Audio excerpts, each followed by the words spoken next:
25 de noviembre de 1960. 3 de la tarde. Carretera de Puerto Plata, República Dominicana. Un Jeep Willys azul con matrícula 18.642 avanzaba por la ruta montañosa que conectaba Salcedo con la costa norte. Dentro viajaban 3 mujeres que el régimen de Rafael Leónidas Trujillo consideraba las enemigas más peligrosas de la nación. No iban armadas, no llevaban explosivos ni documentos comprometedores. Solo portaban la carta semanal que escribían a sus esposos encarcelados en la fortaleza de Puerto Plata. Esa carta nunca llegaría a su destino. Minerva Mirabal conducía. A su derecha, Patria Mercedes, la mayor de las hermanas, rezaba en silencio un rosario que había pertenecido a su abuela. En el asiento trasero, María Teresa, la más joven, apenas 25 años, miraba por la ventana los campos de caña que se extendían hasta el horizonte. Ninguna de las 3 sabía que vehículos militares las seguían desde hacía 20 kilómetros. Tampoco sabían que en una curva cerrada conocida como La Cumbre, cerca del pueblo de Conuco, un comando de agentes del Servicio de Inteligencia Militar ya las esperaba con órdenes precisas. Órdenes que habían sido firmadas en el Palacio Nacional esa misma mañana. Órdenes que no dejaban espacio para la interpretación. El jeep fue interceptado a las 3:40 de la tarde. Testigos que trabajaban en plantaciones cercanas escucharon frenazos, gritos, el sonido metálico de puertas siendo arrancadas de sus bisagras. Rufino de la Cruz, el conductor que acompañaba a las hermanas, intentó resistir. Fue el primero en caer, un golpe de machete en el cráneo. Luego vino el silencio. Un silencio pesado, interrumpido solo por sonidos apagados que los campesinos prefirieron no describir en detalle cuando años después les preguntaron. Lo que sí contaron fue esto. Vieron a los agentes arrastrar cuerpos inertes hacia el interior del jeep. Vieron cómo empujaron el vehículo hacia el borde del precipicio. Vieron el Willys caer 60 metros hasta estrellarse contra las rocas del barranco. Y luego vieron a los militares marcharse en sus vehículos, dejando una nube de polvo rojizo suspendida en el aire caliente de noviembre. Cuando las autoridades llegaron al sitio una hora después, el informe oficial fue redactado con precisión burocrática. Accidente de tránsito. Velocidad excesiva en curva peligrosa. 3 víctimas fatales más el conductor. Caso cerrado. Pero los cuerpos de las hermanas Mirabal contaban otra historia. Cráneos fracturados por impactos múltiples que no correspondían con las heridas de un accidente automovilístico. Costillas rotas que sugerían golpes repetidos con objetos contundentes. Marcas en los brazos compatibles con defensa personal desesperada. El doctor que realizó las autopsias esa noche en el Hospital de Santiago tembló mientras escribía su reporte. Sabía lo que significaba contradecir la narrativa oficial. Sabía lo que les pasaba a los médicos que preguntaban demasiado. Y así que escribió lo que le ordenaron escribir. Muerte por trauma múltiple consistente con accidente vehicular. Firmó. Y nunca volvió a hablar del tema públicamente hasta su muerte 30 años después.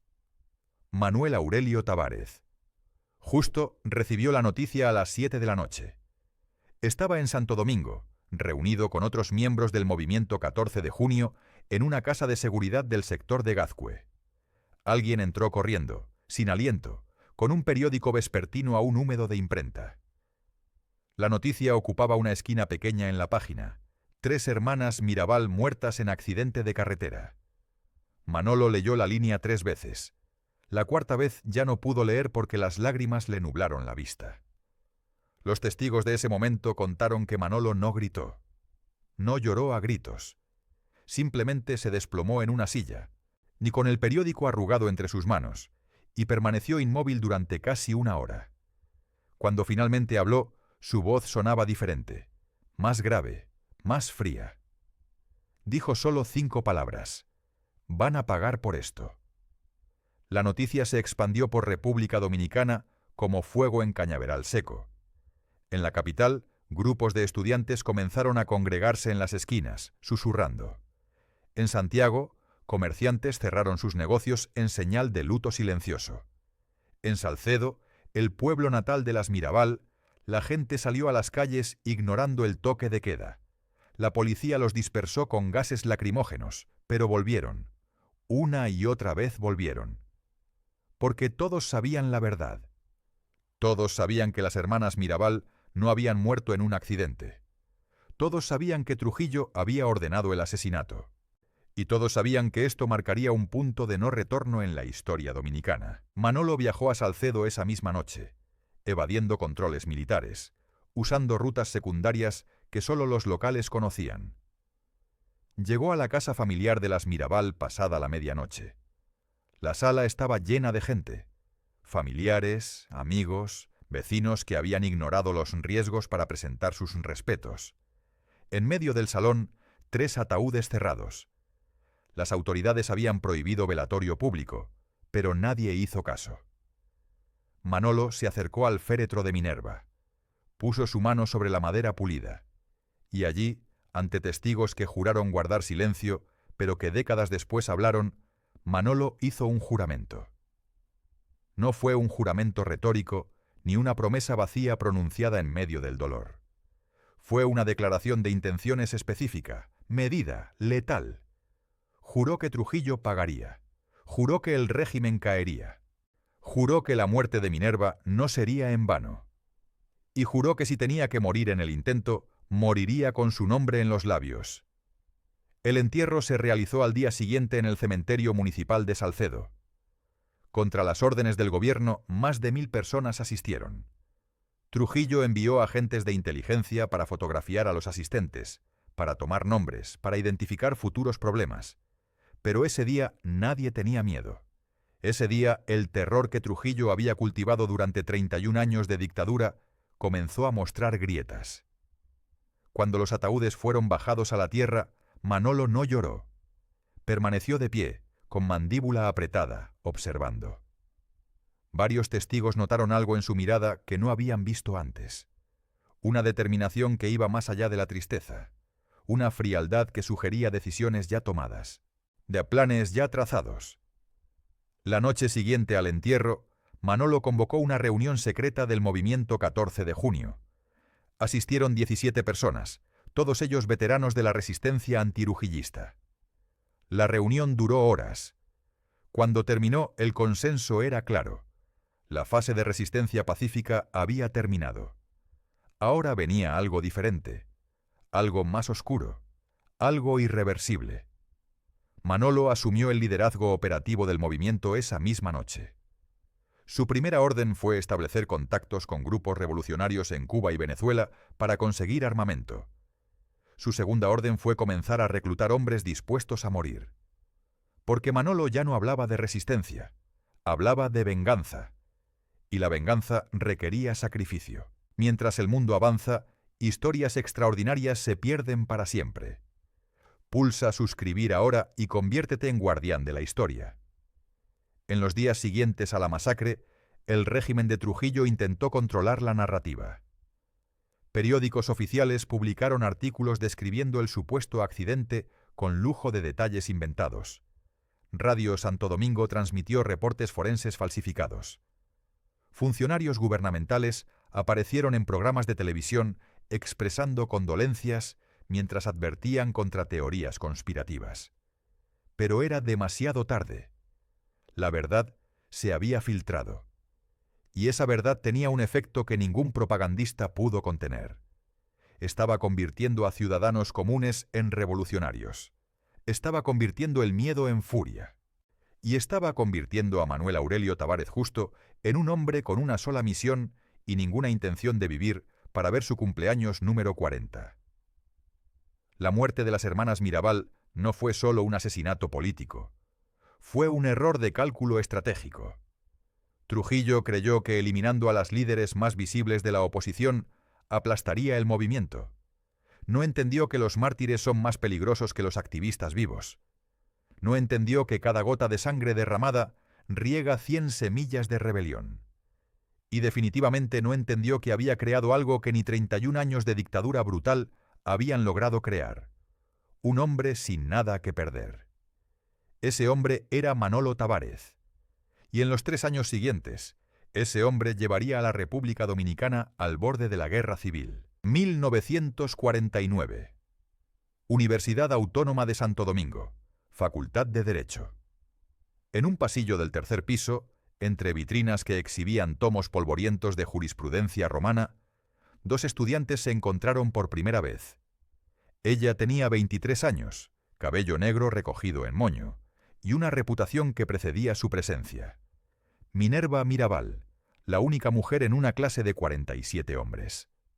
Él tenía 24, llegaba tarde a conferencia de Derecho Constitucional, y llevaba bajo el brazo un ejemplar subrayado de El Contrato Social de Rousseau, Manuel Aurelio Tavares Justo. Sus compañeros lo llamaban Manolo. Cuando sus miradas se cruzaron ese día, ninguno de los dos imaginó que estaban mirando a la persona junto a quien morirían, pero ambos sintieron algo. El cortejo comenzó en la biblioteca. A Manolo se las arreglaba para ocupar siempre la mesa contigua a donde Minerva estudiaba. Al principio fingía leer códigos civiles mientras la observaba de reojo. Después de 3 semanas de miradas furtivas, finalmente habló. Le preguntó su opinión sobre un caso de jurisprudencia administrativa. Minerva respondió con una tesis de 15 minutos que desmontaba 3 precedentes legales. Manolo quedó fascinado. No por su belleza, que era innegable, sino por su intelecto afilado como bisturí. Esa tarde caminaron juntos desde la universidad hasta el malecón. Hablaron de Justiniano, de Montesquieu, y de cómo las leyes dominicanas eran un chiste cruel comparadas con los principios que estudiaban. Cuando se despidieron al anochecer, Manolo ya sabía que había conocido a alguien extraordinario. Minerva también lo sabía. Pero cortejar a Minerva Mirabal en la República Dominicana de Trujillo no era simplemente complicado, era peligroso. La familia Mirabal ya estaba en el radar del régimen. El padre de Minerva, Enrique Mirabal Fernández, había sido encarcelado brevemente por negarse a participar en una ceremonia de adulación a Trujillo. Las hermanas mayores, especialmente Minerva, habían rechazado avances sexuales del dictador en una recepción oficial. Ese rechazo marcó a la familia entera. Agentes del Servicio de Inteligencia Militar monitoreaban sus movimientos, interceptaban su correspondencia, anotaban nombres de visitantes. Cuando Manolo comenzó a visitar la casa familiar en Ojo de Agua, su nombre fue añadido a listas que circulaban en el Palacio Nacional. Listas de personas problemáticas, listas de enemigos potenciales del régimen. Manolo no se dejó intimidar. Provenía de una familia de clase media de Moca, Montecristi, con tradición liberal que se remontaba a las guerras de independencia. Su abuelo había sido uno de los firmantes de la Constitución de 1840. Ídole. Su padre era comerciante respetado, que hablaba abiertamente contra las políticas económicas de Trujillo, algo que en aquella época era casi suicida. Manolo había crecido escuchando conversaciones de sobremesa sobre tiranía, resistencia y el precio de la dignidad. Cuando conoció a Minerva, reconoció en ella los mismos valores que le habían inculcado desde niño. Y cuando se enamoró de ella, lo hizo sabiendo perfectamente que ese amor tendría consecuencias. Lo aceptó. Porque para Manolo, un amor que no arriesgaba nada no valía la pena vivirse. La relación se formalizó en secreto en 1952. No hubo anuncio oficial ni celebración pública. Las familias se reunieron en la casa de Ojo de Agua una tarde de domingo, compartieron sancocho y casabe y bendijeron la unión. Minerva usó un vestido blanco sencillo que había pertenecido a su madre. Manolo llevaba su único traje formal, planchado con esmero la noche anterior. Un sacerdote amigo de la familia Mirabal ofició una ceremonia breve en el patio trasero, rodeados por jazmines y bugambilias. No hubo fotógrafo oficial porque las fotografías podían ser usadas como evidencia. No hubo lista de invitados porque cada nombre era un riesgo. La boda duró 30 minutos. El matrimonio duraría 8 años, truncado por balas y machetes en un barranco de Puerto Plata. De los primeros años fueron una mezcla extraña de normalidad doméstica y conspiración revolucionaria. Manolo estableció un pequeño bufete de abogados en Santo Domingo, defendiendo principalmente casos laborales. Minerva dio a luz a 2 hijas, Minú en 1953 y Manolito 2 años después. En apariencia eran una familia típica de clase media profesional dominicana, pero las apariencias engañaban. Por las noches, después de acostar a las niñas, la casa de los Tavárez se convertía en centro de reuniones clandestinas. Activistas estudiantiles llegaban por la puerta trasera. Panfletos eran impresos en una prensa manual escondida en el sótano. Minerva y Manolo planeaban acciones de resistencia mientras tomaban café en la cocina, hablando en susurros porque nunca sabían si las paredes tenían orejas. La vigilancia se intensificó en 1956. Agentes del régimen comenzaron a seguirlos abiertamente, sin molestarse en disimular. Un Ford negro estacionado permanentemente frente a su casa. Hombres en trajes oscuros que aparecían en cada café donde se reunían. Llamadas telefónicas cortadas a mitad de conversación. Correo que llegaba abierto, leído, resellado con descuido. Manolo sabía que estaban siendo monitoreados 24 horas al día. Sabía que sus conversaciones eran grabadas. Sabía que cada movimiento era anotado en expedientes que crecían semanalmente en archivos del Palacio Nacional. Pero siguió adelante, porque retroceder hubiera significado traicionar todo lo que él y Minerva representaban. En 1958, el movimiento de resistencia que Minerva y Manolo habían ayudado a construir recibió un nombre oficial: Movimiento Revolucionario 14 de junio. La fecha conmemoraba una expedición fallida de exiliados dominicanos que habían intentado invadir el país desde Cuba para derrocar a Trujillo. La misión había sido un desastre militar, pero un éxito propagandístico. Demostró que el dictador no era invencible. Demostró que había dominicanos dispuestos a morir por la libertad. Minerva y Manolo se convirtieron en líderes del movimiento en la región del Cibao. Organizaban células, distribuían literatura prohibida, reclutaban nuevos miembros entre estudiantes universitarios y trabajadores descontentos. La red creció rápidamente, demasiado rápidamente, y cuando creces demasiado rápido bajo una dictadura, alguien siempre te delata. En enero de 1960, el Servicio de Inteligencia Militar lanzó una operación de arrestos masivos contra el movimiento 14 de junio. Más de 200 personas fueron capturadas en redadas coordinadas a través del país. Minerva fue arrestada en su casa frente a sus hijas. Manolo fue capturado en su oficina mientras atendía a un cliente. Ambos fueron llevados a la 40, el centro de interrogación más temido de República Dominicana. Allí, en celdas separadas, fueron sometidos a interrogatorios que duraban horas, golpes, privación de sueño, amenazas contra sus hijas. Pero ni Minerva ni Manolo revelaron nombres de otros miembros del movimiento. Después de 3 meses, fueron liberados sin cargos formales. El régimen no tenía evidencia suficiente para un juicio. O quizás simplemente quería mantenerlos vigilados para identificar más conspiradores. Cuando salieron de prisión en abril de 1960, ambos estaban cambiados, más delgados, más silenciosos, con esa mirada que tienen las personas que han visto el fondo del abismo humano y regresaron marcadas. Pero no estaban rotos. Si acaso, estaban más determinados, porque la tortura no había logrado lo que Trujillo esperaba.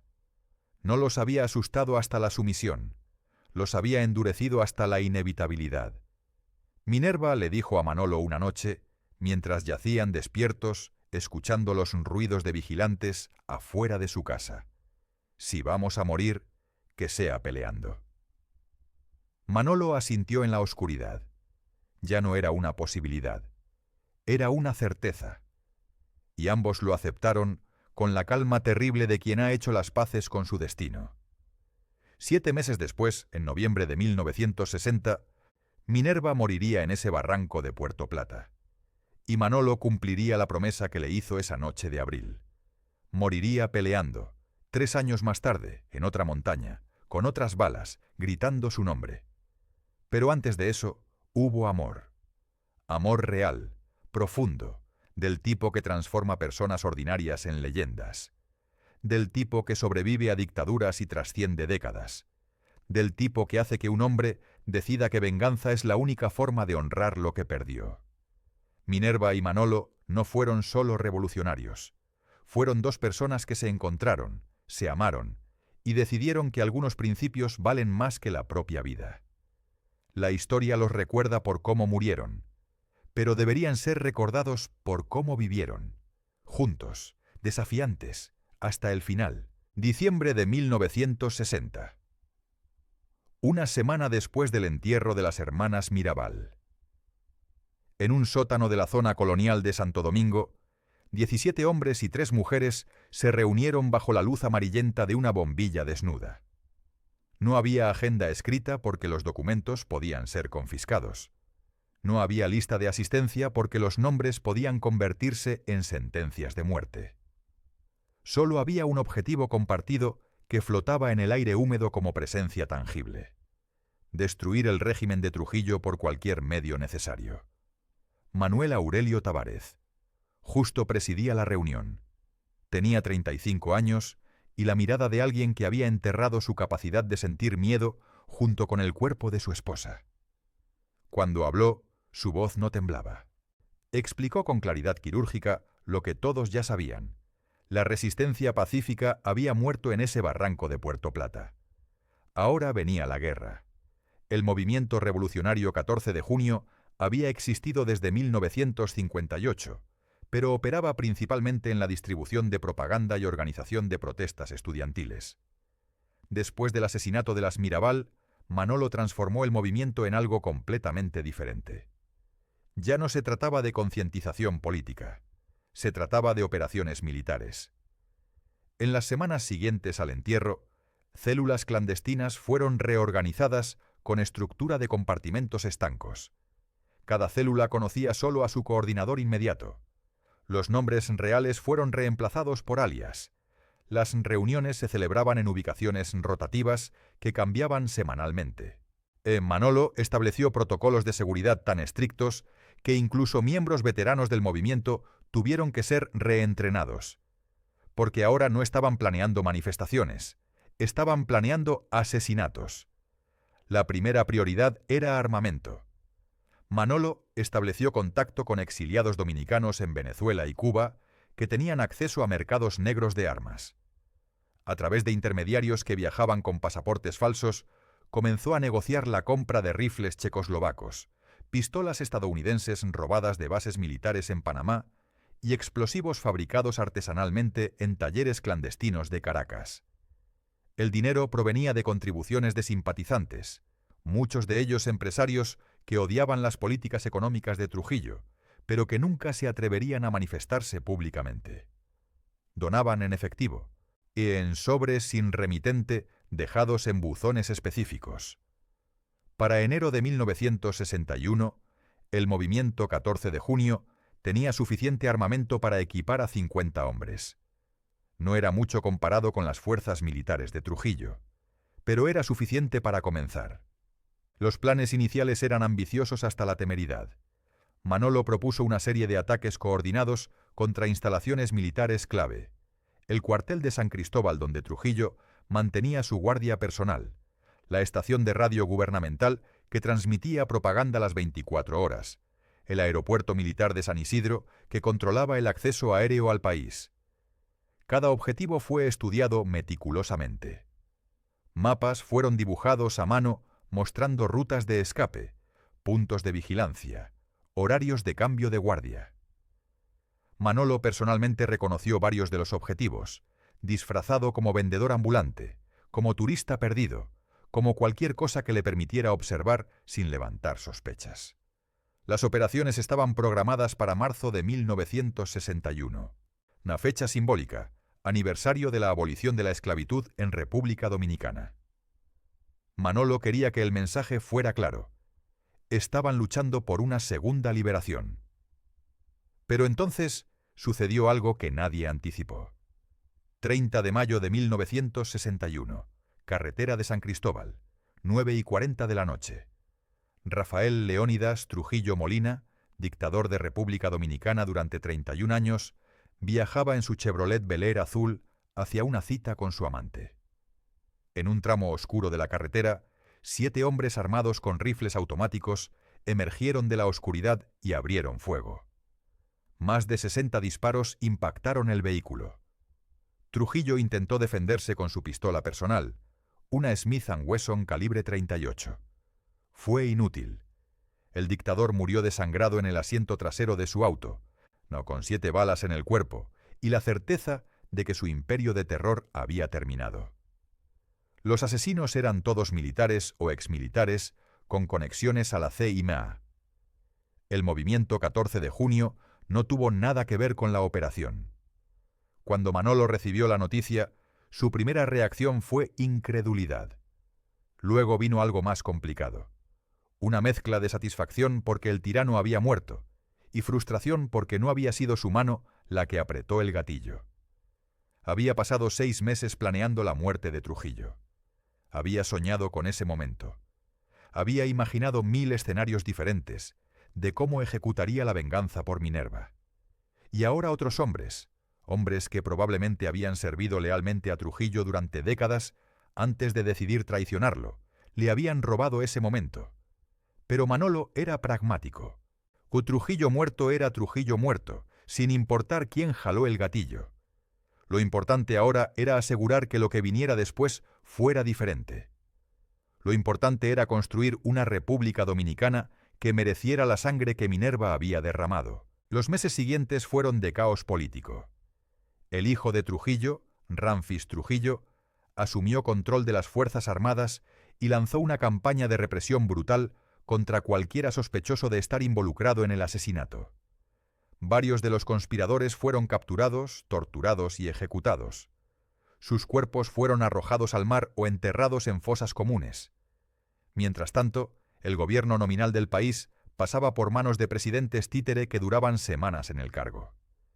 Estados Unidos, que había apoyado a Trujillo durante décadas, ahora presionaba por una transición democrática.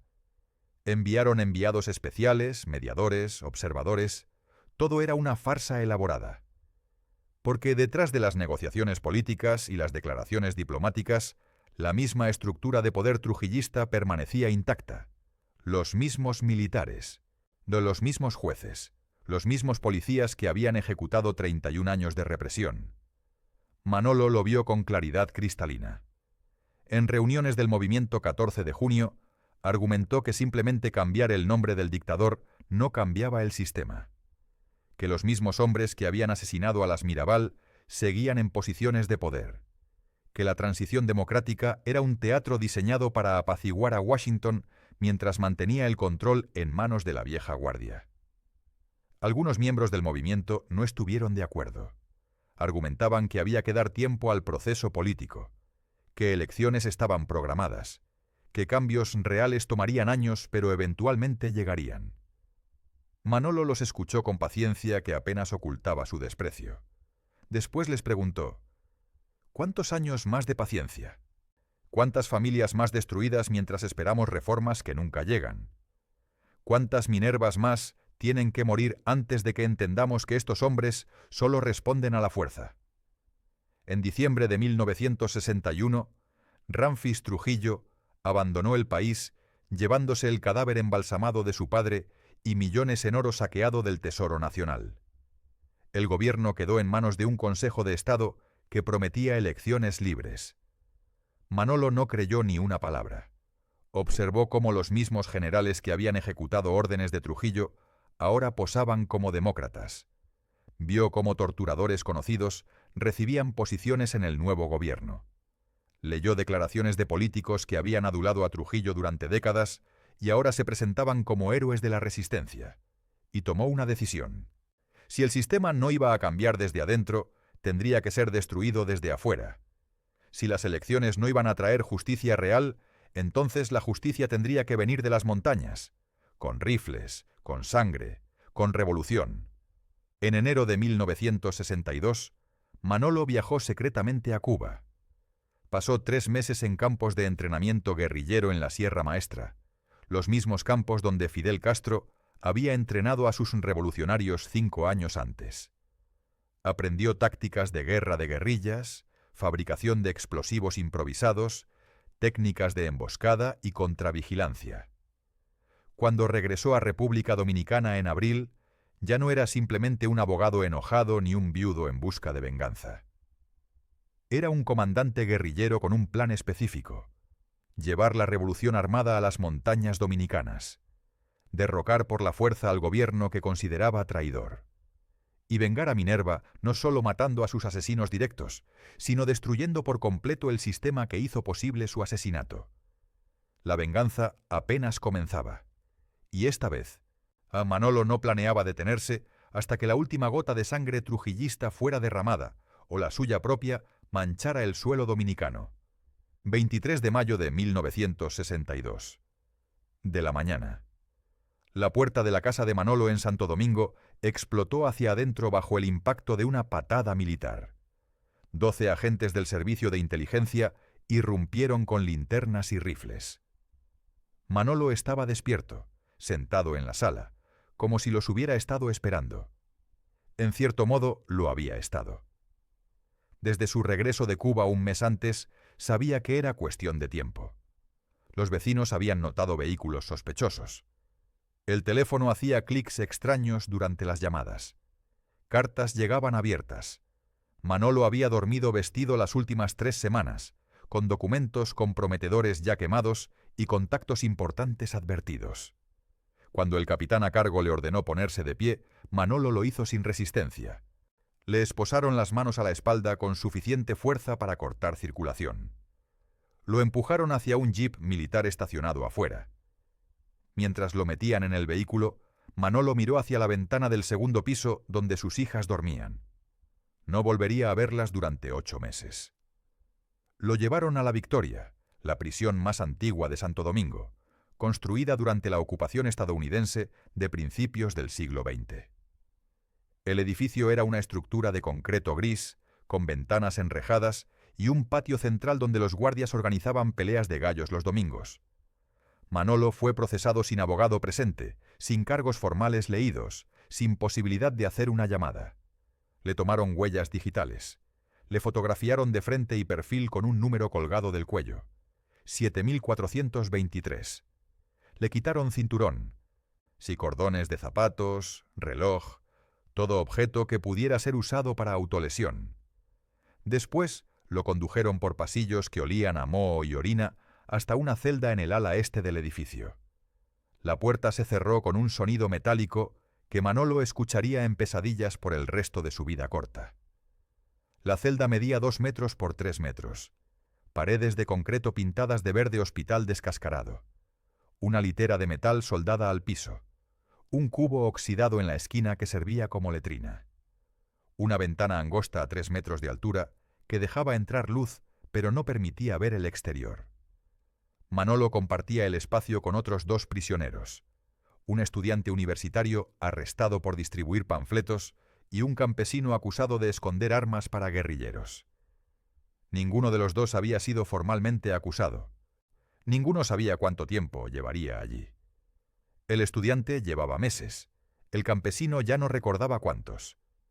En La Victoria, el tiempo dejaba de medirse en días y comenzaba a medirse en comidas: desayuno aguado de plátano hervido, almuerzo de arroz con gorgojos, cena que era lo mismo que el desayuno. 3 comidas. Un día, multiplica por meses. Pierdes la cuenta. Los interrogatorios comenzaron la segunda noche. 2 agentes de inteligencia llevaron a Manolo a un cuarto sin ventanas en el sótano. Una mesa de metal. 3 sillas. Una bombilla desnuda que colgaba del techo y se balanceaba con corriente de aire invisible. Le hicieron preguntas cuyas respuestas ya conocían. ¿Quién había viajado a Cuba con él? ¿Dónde estaban escondidas las armas? ¿Quiénes eran los coordinadores regionales del movimiento 14 de junio? Manolo respondió con nombre, fecha de nacimiento y profesión. Nada más. Los agentes repitieron las preguntas. Manolo repitió las mismas 3 respuestas. Después de 2 horas de este ritual inútil, uno de los agentes golpeó la mesa con frustración. El otro encendió un cigarrillo y le sopló el humo en la cara a Manolo. Le dijeron que esto podía ser fácil o difícil, que dependía de él, que tenían todo el tiempo del mundo y métodos muy efectivos para refrescar memorias olvidadizas. Manolo los miró con la misma expresión vacía. Nombre, fecha de nacimiento. Profesión. La tortura comenzó la tercera noche. Manolo fue llevado al mismo cuarto, pero esta vez había más equipamiento. Un barril de metal lleno de agua, cables eléctricos conectados a una batería de camión, una silla con correas de cuero en brazos y piernas. Lo ataron a la silla. Le conectaron cables a los dedos. Le hicieron las mismas preguntas. Cuando se negó a responder, activaron la corriente. El cuerpo de Manolo se arqueó contra las correas. Músculos se contrajeron involuntariamente. Dientes se apretaron hasta casi romperse. La corriente duró 5 segundos. Pareció durar 5 horas. Cuando apagaron el interruptor, Manolo quedó jadeando, ni con sudor corriendo por rostro y olor a carne quemada flotando en el aire viciado. Le preguntaron de nuevo. Él no respondió. Activaron la corriente otra vez. Este ciclo se repitió 17 veces esa noche. Manolo perdió la cuenta después de la 10ª. Lo que los torturadores no entendían es que Manolo Tavares ya había perdido lo único que realmente podía perder. Minerva estaba muerta. Sus hijas crecerían sin padre de todos modos, porque él había decidido que su vida terminaría en una montaña o frente a un pelotón de fusilamiento. No había futuro personal que proteger. No había sueños que preservar. La tortura duele. Los músculos se desgarran. Los nervios gritan. Pero el dolor físico no puede compararse con el dolor de identificar el cadáver de tu esposa con el cráneo destrozado. Comparado con eso, si los cables eléctricos eran una molestia. Así que Manolo aguantó, no porque fuera particularmente valiente, sino porque ya no le quedaba nada que perder excepto información que, si revelaba, traicionaría la memoria de Minerva. Y eso sí que no lo haría. Prefería morir en esa silla. Después de 2 semanas de interrogatorios fallidos, los agentes cambiaron de táctica. Ya no lo torturaban, lo aislaban. Manolo fue trasladado a una celda de castigo en el nivel más bajo de la Victoria. 2 metros por 2 metros, sin ventana, sin litera, solo concreto húmedo y oscuridad absoluta interrumpida únicamente cuando deslizaban comida por una ranura en la base de la puerta una vez al día. En aislamiento, el enemigo no es el torturador, es tu propia mente. Los primeros días, Manolo contaba los segundos para mantener noción del tiempo. Llegaba hasta 60 y comenzaba de nuevo.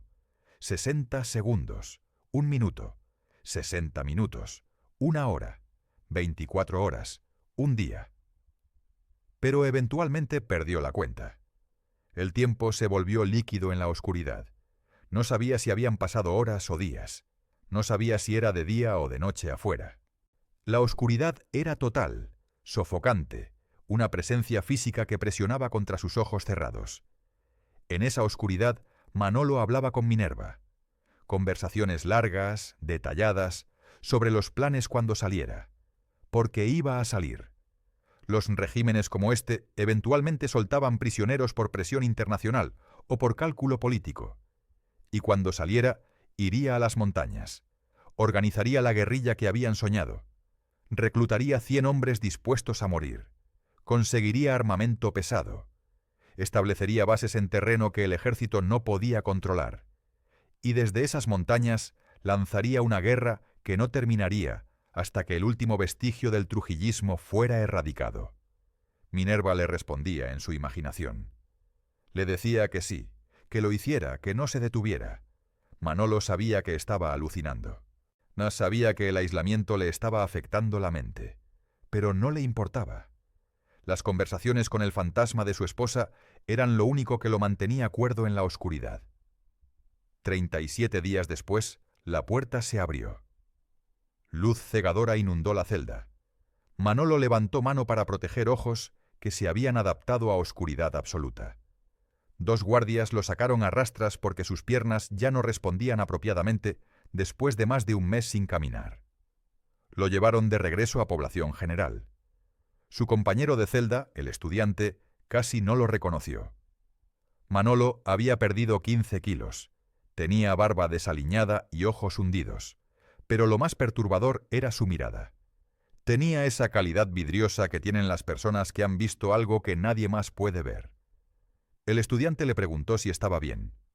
Manolo asintió. Después dijo algo que el estudiante recordaría por el resto de su vida. «Estoy mejor que nunca.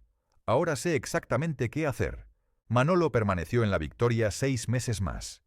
Durante ese tiempo, la presión internacional sobre el gobierno dominicano aumentó. Estados Unidos, intentando proyectar imagen democrática en la región, presionaba por liberación de prisioneros políticos. En enero de 1963, 53 miembros del movimiento 14 de junio fueron liberados sin cargos. Manolo estaba en la lista.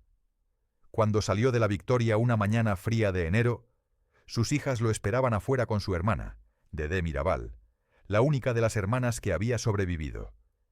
Las niñas corrieron hacia él. Manolo las abrazó con fuerza que las hizo llorar, pero sus ojos miraban más allá de ellas. Miraban hacia el norte, hacia las montañas de San José de las Matas, hacia el lugar donde, en 11 meses, moriría con el nombre de Minerva en los labios. Mas la prisión no lo había quebrado, lo había perfeccionado, lo había destilado hasta su esencia más pura. Un hombre con una misión y ningún interés en sobrevivir para ver sus consecuencias. 28 de noviembre de 1963. 3 de la madrugada. Costa norte de República Dominicana, cerca de Cabo Francés Viejo. Un yate de 25 metros llamado Tinina se balanceaba en aguas oscuras a 200 metros de la playa. A bordo, 43 hombres revisaban por última vez su equipamiento. Fusiles checoslovacos WZ-58, pistolas Tokarev soviéticas, granadas de fragmentación marca RGUE de 5 fabricadas en Cuba, mochilas cargadas con munición, raciones de combate, mapas topográficos de las montañas de San José de las Matas. Cada hombre llevaba uniforme verde olivo sin insignias y una banda roja en el brazo izquierdo con las iniciales 1J, Movimiento 14 de junio. Al frente del grupo, Manuel Aurelio Tavares. Justo comprobaba una última vez su brújula. Tenía 38 años. En 23 días estaría muerto. Pero esa madrugada, mirando las luces distantes del pueblo costero, Manolo solo pensaba en una cosa. Finalmente, después de 3 años de planificación y venganza aplazada, la guerra había comenzado. La operación había sido diseñada durante 10 meses. Después de salir de prisión en enero, Manolo viajó 3 veces más a Cuba usando pasaportes falsos. Se reunió con oficiales de inteligencia cubana que le prometieron apoyo logístico. Recibió entrenamiento avanzado en guerra de guerrillas en campos cerca de Pinar del Río. Estudió tácticas del Che Guevara en la Sierra Maestra, de Mao en las montañas de Yenan, de los Viet Minh en las selvas de Indochina. El plan era establecer un foco guerrillero en las montañas del Cibao Central, una región de terreno accidentado donde el ejército dominicano tendría dificultad para operar. Desde allí lanzarían ataques contra cuarteles militares aislados, cortarían líneas de comunicación, reclutarían campesinos descontentos. La teoría era sólida. Había funcionado en Cuba. Había funcionado en China. Funcionaría en República Dominicana. O eso creía Manolo. Lo que Manolo no sabía es que la operación estaba comprometida antes de comenzar. La CIA había infiltrado agentes en los círculos de exiliados dominicanos en Cuba desde 1961. Sabían de las reuniones, sabían de los entrenamientos, sabían de los planes de desembarco con 3 meses de anticipación. Documentos desclasificados 40 años después revelarían que un memorándum fechado el 20 de agosto de 1963, enviado desde la estación de la CIA en La Habana a la sede en Langley, detallaba con precisión quirúrgica los planes de Manolo: número de combatientes, fecha aproximada de desembarco, ubicación del foco guerrillero. La CIA compartió esta información con el gobierno dominicano. El presidente Juan Bosch, que había sido elegido democráticamente en diciembre anterior, fue informado pero mantuvo silencio público. Las Fuerzas Armadas Dominicanas comenzaron a preparar una respuesta. Unidades de élite fueron desplegadas discretamente en la región del Cibao. Patrullas costeras fueron intensificadas y esperaron. El desembarco comenzó a las 3:30 de la madrugada. Los guerrilleros bajaron del yate en 3 botes inflables que remaron hasta la playa. El mar estaba relativamente tranquilo, pero la corriente los desvió casi 1 kilómetro al este del punto de desembarco planeado. Llegaron a tierra en una playa rocosa en lugar de la playa de arena que habían estudiado en mapas. Varios hombres se lastimaron los tobillos al saltar de los botes sobre piedras resbaladizas. El equipamiento pesado se mojó porque una de las embarcaciones volcó a 20 metros de la orilla. Pero para las 15 de la madrugada, los 43 hombres estaban en tierra dominicana. Ocultaron los botes entre manglares, formaron columna de marcha y comenzaron a caminar hacia el interior, hacia las montañas que se elevaban oscuras contra el cielo estrellado del Caribe. La primera fase del plan era alcanzar las montañas antes del amanecer. Necesitaban estar fuera de vista antes de que pescadores o campesinos pudieran reportar su presencia. Pero el terreno era más difícil de lo anticipado. Los mapas que tenían eran de 1947, desactualizados por más de 15 años. Caminos que aparecían en los mapas ya no existían. Otros caminos nuevos no aparecían. La columna se perdió 2 veces en la oscuridad. Tuvieron que retroceder y buscar rutas alternativas. Para cuando el sol comenzó a elevarse sobre el horizonte del Atlántico, los guerrilleros apenas habían avanzado 8 kilómetros tierra adentro. Todavía estaban en terreno abierto, visible desde carreteras y casas de campo. Manolo tomó la decisión de buscar cobertura inmediata. La columna se desvió hacia un bosque de pinos en las estribaciones de las montañas. Allí establecieron campamento temporal, ocultos entre vegetación densa, y esperaron a que cayera la noche para continuar la marcha. Durante el día, Manolo organizó guardias rotativas. Los hombres descansaban en turnos de 2 horas. Comieron galletas de combate y carne enlatada. Revisaron armas. Algunos escribieron cartas que nunca serían enviadas. Otros rezaban en silencio.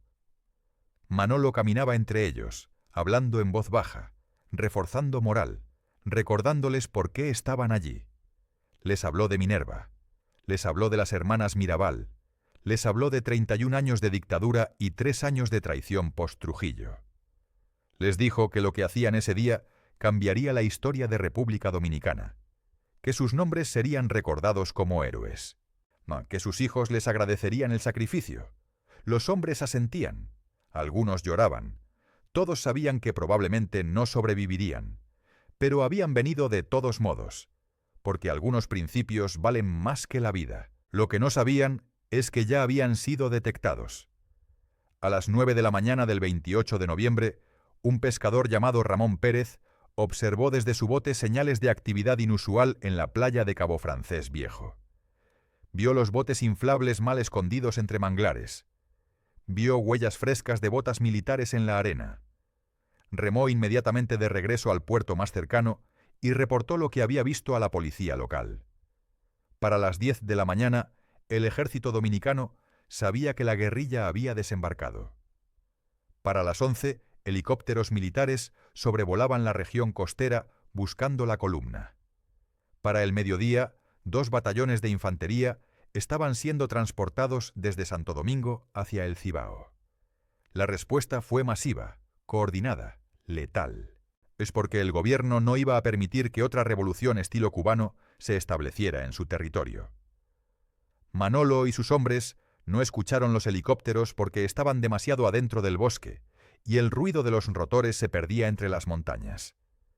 No vieron los movimientos de tropas porque permanecían ocultos durante el día. Durante 36 horas creyeron que su operación había comenzado exitosamente. Continuaron marchando por las noches, avanzando lentamente hacia las montañas centrales. Establecieron contacto con 2 campesinos que simpatizaban con el movimiento 14 de junio y les proporcionaron alimento fresco y agua. La moral era alta. Los hombres cantaban canciones revolucionarias en voz baja mientras marchaban. Manolo permitía descansos cada 2 horas. El plan parecía funcionar, pero era una ilusión. Se estaban siendo rastreados desde el cielo. Patrullas terrestres cerraban un círculo cada vez más estrecho alrededor de su posición. Y el tiempo se agotaba. 30 de noviembre, tercer día en territorio dominicano. La columna guerrillera alcanzó finalmente las estribaciones altas de Las Manaclas, cerca del pueblo de San José de las Matas. El terreno era ideal para guerra de guerrillas. Quebradas profundas, vegetación densa, cuevas naturales que podían servir como depósitos de armamento. Manolo ordenó establecer campamento base en una hondonada rodeada de peñascos que proporcionaban protección natural contra ataques aéreos. Los hombres comenzaron a construir refugios improvisados con ramas y lona. Se cavaron letrinas. Se estableció un puesto de observación en la cresta más alta. Por primera vez desde el desembarco, Manolo permitió que encendieran fuegos pequeños para cocinar comida caliente. Los guerrilleros se relajaron. Algunos incluso sonreían. Habían llegado. Habían establecido su foco. Ahora comenzaba la verdadera guerra. O eso creían. A las 6 de la tarde del 30 de noviembre, una patrulla del ejército dominicano, guiada por rastreadores locales que conocían cada sendero de esas montañas, detectó humo elevándose desde la hondonada donde acampaban los guerrilleros. La patrulla no atacó. Simplemente marcó la posición en sus mapas y reportó por radio. Durante las siguientes 24 horas, más tropas fueron desplegadas silenciosamente alrededor de Las Manaclas. Establecieron un perímetro que cubría 20 kilómetros cuadrados, cortaron todas las rutas de escape y esperaron órdenes para atacar. Manolo Tavares Justo había venido a las montañas a iniciar una revolución. En cambio, había caminado directamente hacia una trampa. En 21 días, esa trampa se cerraría con violencia terminal.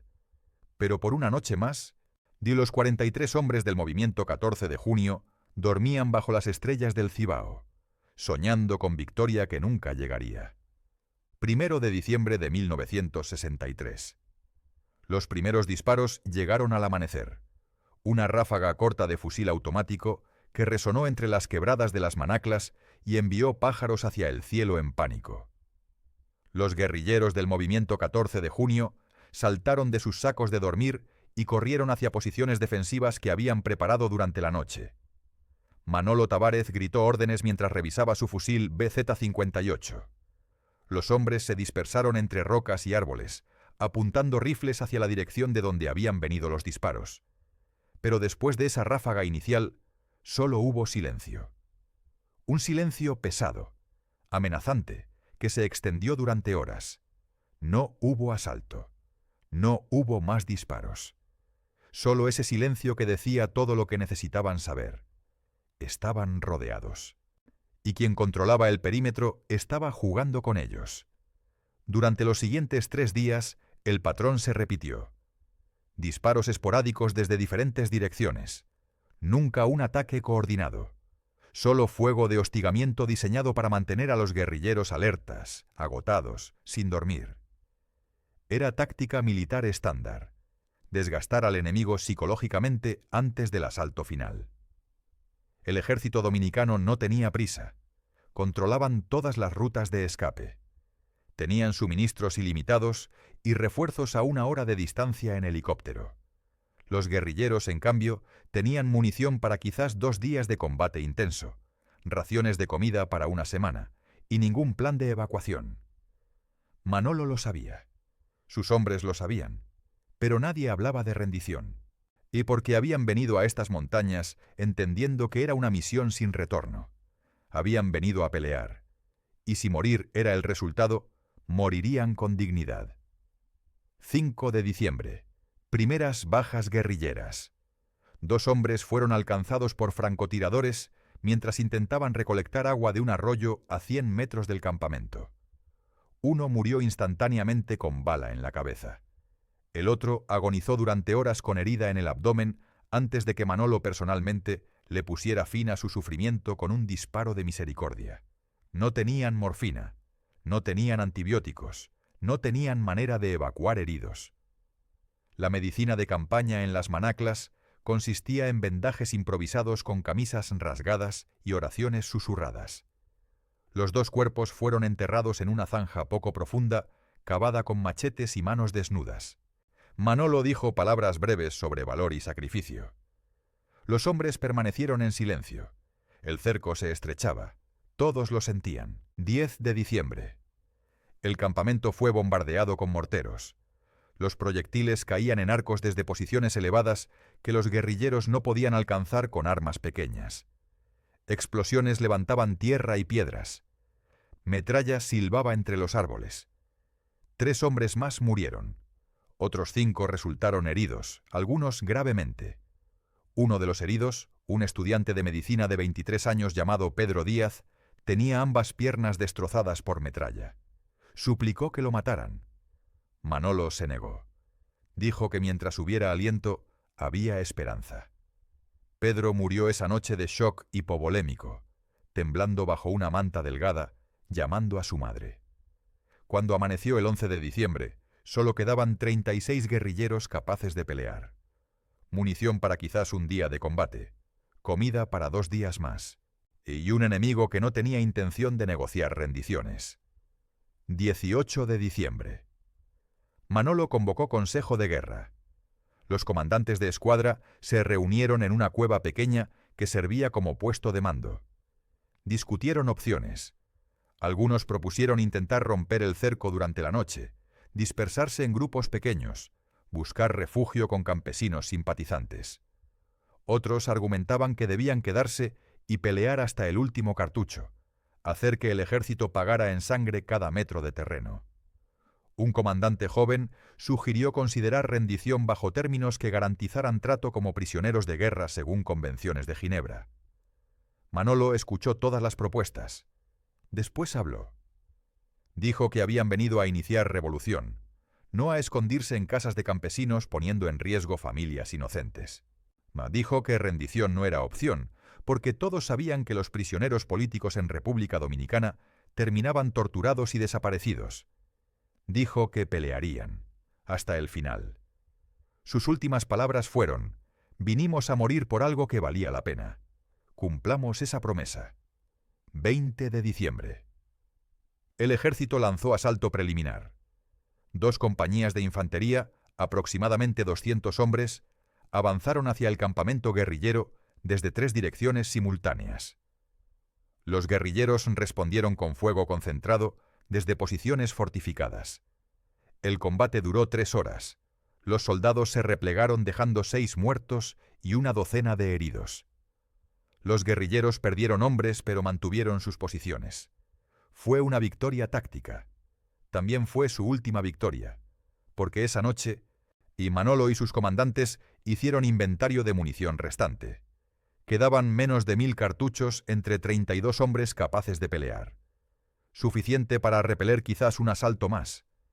Después de eso, tendrían que pelear con machetes y piedras, o aceptar lo inevitable. 21 de diciembre de 1963. 6 de la mañana. El asalto final comenzó con bombardeo de artillería que duró 20 minutos. Cañones de 75 milímetros estacionados en crestas circundantes lanzaron proyectiles de alto explosivo directamente sobre el campamento guerrillero. La tierra temblaba, árboles explotaban, rocas se fragmentaban en metralla natural. Cuando el bombardeo cesó, 500 soldados de infantería comenzaron a avanzar en formación coordinada desde direcciones. Los guerrilleros, aturdidos, cubiertos de polvo y sangre, ocuparon posiciones y comenzaron a disparar. Pero eran 32 contra 500. La matemática era brutal, inevitable, letal. El combate se convirtió en serie de escaramuzas desesperadas en terreno cada vez más reducido. Los guerrilleros eran empujados hacia atrás, hacia el centro del campamento, hasta una quebrada estrecha sin salida. Manolo estaba en medio de sus hombres, disparando su fusil hasta que el último cargador se vació. Después sacó su pistola Tokarev. Disparó hasta que también se quedó sin munición. A su alrededor, hombres caían. Algunos morían instantáneamente. Otros agonizaban gritando nombres de esposas, madres, hijos que nunca volverían a ver. El aire olía a pólvora y sangre. El suelo estaba resbaladizo con ambas. A las 8:45 de la mañana quedaban 15 guerrilleros, sin munición, sin rutas de escape, rodeados por círculo que se cerraba inexorablemente. Un oficial del ejército gritó a través de megáfono: «Ríndanse y serán tratados como prisioneros de guerra». Manolo gritó de vuelta: «Nunca». Los soldados abrieron fuego. Y no fue combate, fue ejecución. Los guerrilleros fueron abatidos donde estaban parados, sin posibilidad de defenderse, sin oportunidad de rendición honorable. Cayeron uno tras otro. Algunos intentaron correr y fueron alcanzados por la espalda. Otros se quedaron de pie hasta que las balas los derribaron. Manolo fue uno de los últimos en caer. Recibió primer disparo en el hombro. Cayó de rodillas, pero se levantó otra vez. Segundo disparo en el pecho. Volvió a caer. Esta vez no se levantó. Yacía boca arriba, mirando el cielo azul del Caribe que se oscurecía en los bordes de su visión. Soldados se acercaron con rifles apuntados. Manolo los miró sin miedo. Sus labios se movieron. Testigos dijeron después que pronunció un nombre. Lo gritó con última fuerza que le quedaba. No fue un grito de guerra ni un lema revolucionario. Fue un nombre. El nombre de la mujer que había amado, había perdido, y por quien había decidido morir: Minerva. Después, los rifles dispararon. Y Manuel Aurelio Tavares Justo, 38 años, esposo de mártir, comandante guerrillero, vengador fallido, dejó de respirar en una quebrada de las Manaclas a las 9:12 de la mañana del 21 de diciembre de 1963. Del grupo original de 43 guerrilleros, ninguno sobrevivió. Algunos murieron en combate. Otros fueron ejecutados después de rendirse. Los cuerpos fueron apilados en camiones militares y transportados a Santo Domingo, donde fueron exhibidos públicamente como advertencia contra futuros revolucionarios. El gobierno celebró victoria total contra insurgencia comunista. Periódicos oficiales publicaron fotografías de armamento capturado, de cadáveres alineados, de generales sonriendo. La narrativa oficial fue simple. Terroristas financiados por Cuba intentaron desestabilizar democracia dominicana y fueron derrotados por heroicas fuerzas armadas. Caso cerrado. Amenaza neutralizada. Pero las historias que los gobiernos intentan enterrar tienen manera de sobrevivir. En Salcedo, pueblo natal de las Mirabal, la gente susurraba sobre Manolo, que había ido a las montañas a vengar a Minerva. En universidades de Santo Domingo, estudiantes pintaban grafitis con las iniciales 1J. En barrios populares, madres les contaban a sus hijos sobre el hombre que prefirió morir de pie que vivir de rodillas. La memoria es arma que ninguna dictadura puede confiscar completamente. Y la memoria de Manolo Tavares Justo, del hombre que gritó el nombre de su esposa muerta con su último aliento, sobrevivió en susurros, en canciones, en historias contadas en voz baja cuando los soldados no escuchaban. Hasta que décadas después esas historias pudieran ser contadas en voz alta, como se cuentan ahora, como deben ser contadas siempre. Para que nunca olvidemos el precio del amor, el costo de la venganza y el valor de morir por algo que consideras más importante que tu propia vida.